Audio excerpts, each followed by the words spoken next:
Hello and welcome to a Rags to Riches series part 3, this time covering the Sorceress. So on part 1 and 2 we went through normal, we went for nightmare, we went through hell difficulty, and we kind of understood what are the points where we can stop, get our farm done, where we can get our gear upgrades, and even showing we can get an early Annihilus, an early torch using the Meteor Sorceress.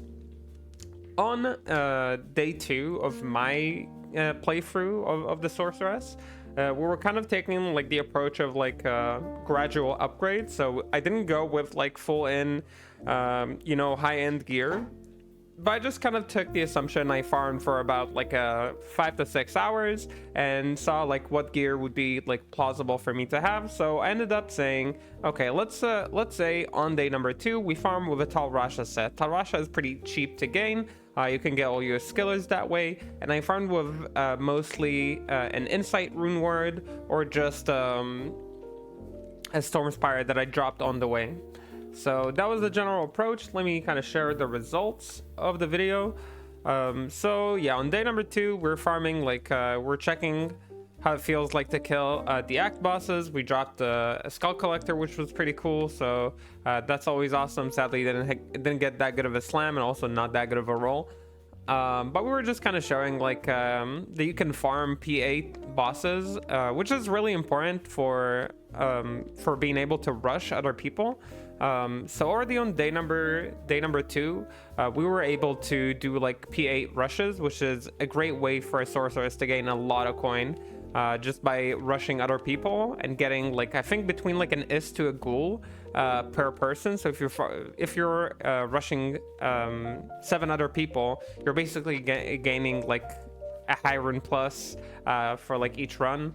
That's pretty good way to make like early currency. So I was just showing like myself killing bosses in P8, doing it with Meteor first. That was the first thing that we were trying. I was also, of course, trying other builds that day because I wanted to show off a lot of different builds. We dropped a bunch of cool stuff as well. The Gore Riders dropped like a Demon Machine, got 5 sockets on that. So that was pretty cool. And over here, I believe we're doing a Combustion show. So we tried it on before with like super minimal gear, and now I wanted to try it with try it with kind of like Talrashas, show how effective it is, and it felt pretty good to play with. Like I didn't have like mana issues. We're running Insight rune word, of course. No expensive rune words like Infinity, so it wasn't necessary. We were still like running pretty well. It felt relatively efficient. It didn't feel like I'm like in danger. You have to drink potions every now and then because early on you don't get a lot of life after each kill. But if you craft your own amulet, if you craft like some blood amulets, if you're not sure, you can check out like I kind of explained crafting before on this channel. So if you craft your own early on, you'll have like enough life after each kill. You can get like between 6 to 10.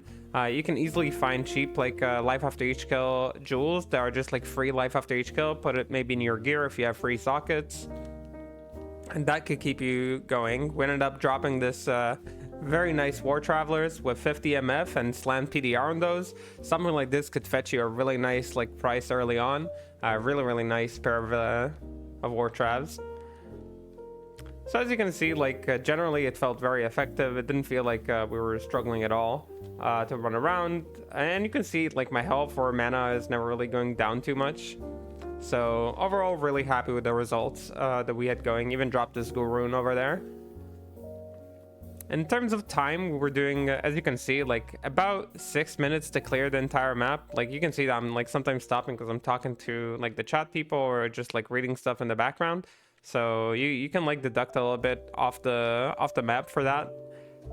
But overall, like yeah, we're about to finish the map, I think, or I think we're pretty close. And yeah, no real issues. Again, this is like a day 2 showcase of mapping. So early on, nobody's super efficient, but these are just like plain skillers, Talrasha set, super cheap to get. early on. You might even drop it while farming, like if you're farming bosses or things like that, you might just drop it. And here, yeah, we finish it with like 9 minutes total, but yeah. After doing Combustion, I tried Ice Barrage. People asked me to try it. I have played Ice Barrage before, like a little bit in season 8, I think we tried it. I think either season 8 or season 9 we tried it. And I wasn't a big fan of it, but I just wanted to see how it performs with Talrasha sets, just to see. Like, the idea was, like, if you get Talrashas early, which most people do get, it's super easy to get and doesn't require a lot of farming. Like, would you be effective? That's basically the question. Like, what would be most effective? Can you be effective? And you can kind of see that, like, Ice Barrage was struggling a little bit. It was being a little bit too slow. I tried to change to like the Storm Spire we got because it felt like we have enough mana, so we don't really need the Insight Rune Word and the Meditation Aura. So I was just trying to get like something going for this build, like to get a little bit more damage. It just felt really clunky to move around with the Ice Barrage. Personally, like, this experience was enough for me to say that I wouldn't recommend using Ice Barrage. In my opinion, like, I wouldn't recommend it like at all. But like, definitely not early on. It felt really, really bad. And maybe it's better in groups, or maybe it's better in other scenarios that I didn't really try. I tried it in 2 maps, like 2 different maps, just to see like if it's like corridors or like open map, if like something is better. And it was doing worse on killing bosses as well, so I'm really not sure what the use of the skill is right now, or like what's the purpose of Ice Barrage. It felt like if you're doing cold Sorceress, going with like Frozen Orb or with Blizzard normally would just be better.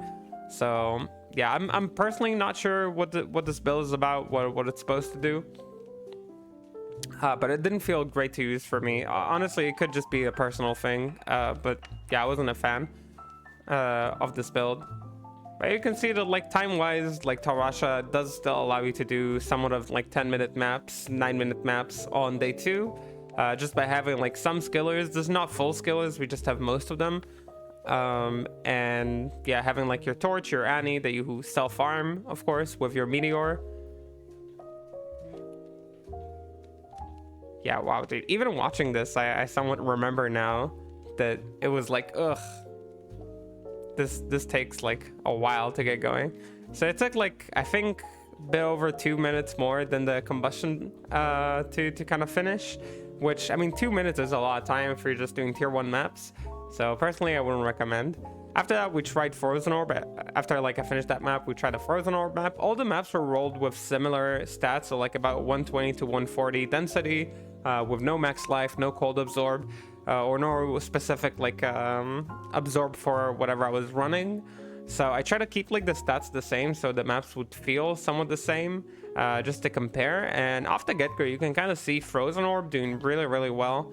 The main thing with Frozen Orb is that it kills, like absolutely eats all of your mana. So I kind of felt like I need to keep like a row of mana potions. But even with like picking up like some potions along the way, just to make sure I keep up like my mana potions, even while doing all that, it felt so much faster than the other builds. I was actually surprised that it felt even faster than Combustion. But I guess Frozen Orb just scales like better early on with like more budgetary gear. Or maybe it's because like I don't know, Talrasha is better with Frozen Orb, with like the budget gear. For like gloves and boots, I just used like Silk Weaves for a little bit of mana per kill, and we used Mage Fist. So I didn't use anything too fancy.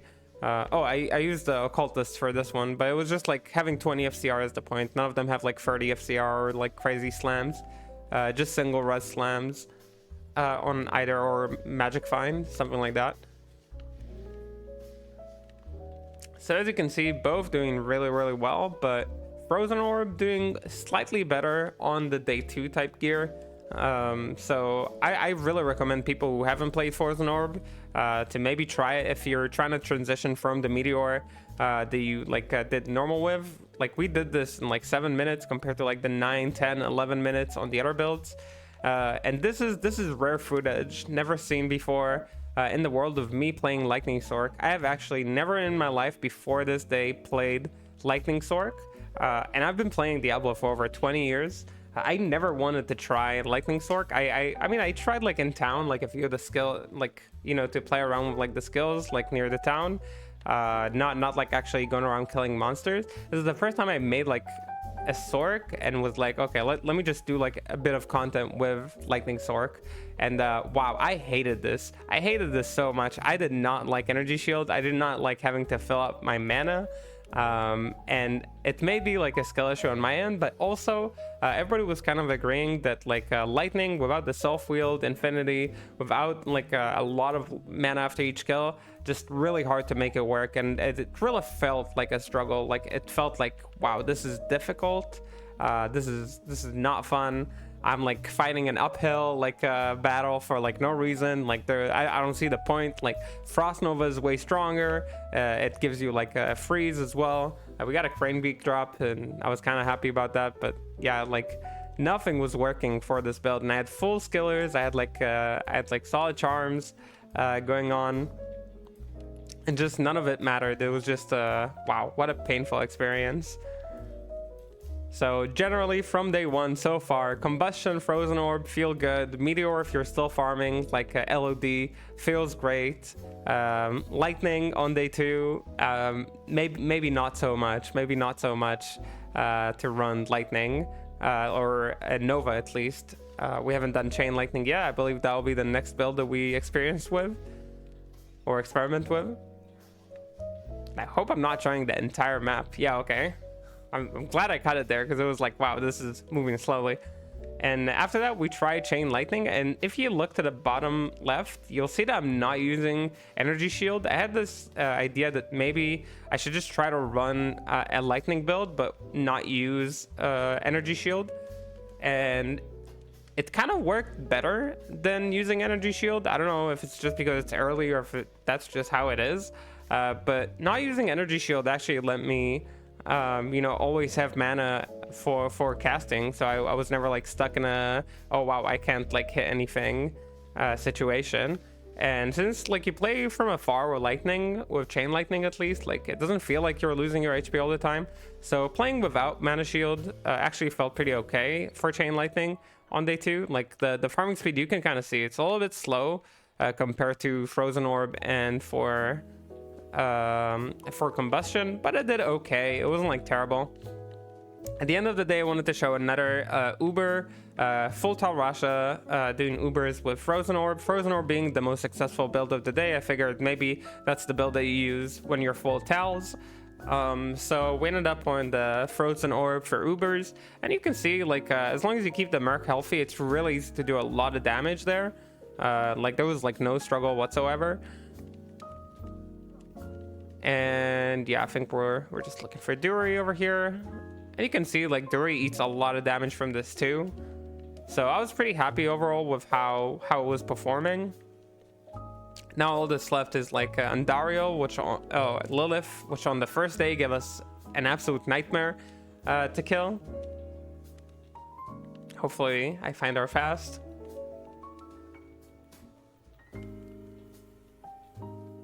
Okay, I'm doing a little farming. You'll forgive me. And at the time, I think we're around level like 88, 89, like just for like making sure people know at what levels we're doing this. So your skills are generally maxed when you're like starting to dump points into teleport at this point. So like it doesn't really matter that you're like a few levels higher or lower. So generally like it's all the same, even if you're level like 82, 83, like it works the same, like the build. Yeah, you can see I'm just kind of like kiting around, trying to like shoot her without like having to revive my Merc like 3,000 times. And it works pretty well, I think. Like I wasn't like struggling to kill her. I was teleporting around a bunch. Some people may not like to do that. But it worked out okay, I think. And yeah, the one thing that I really felt playing with Frozen Orb is that you really need to have like a ton of mana potions. That's like the only thing that I would say is like, yeah, that's kind of like a must. Let me skip forward a little bit because I'm pretty sure that, yeah, we're just like filling our potions.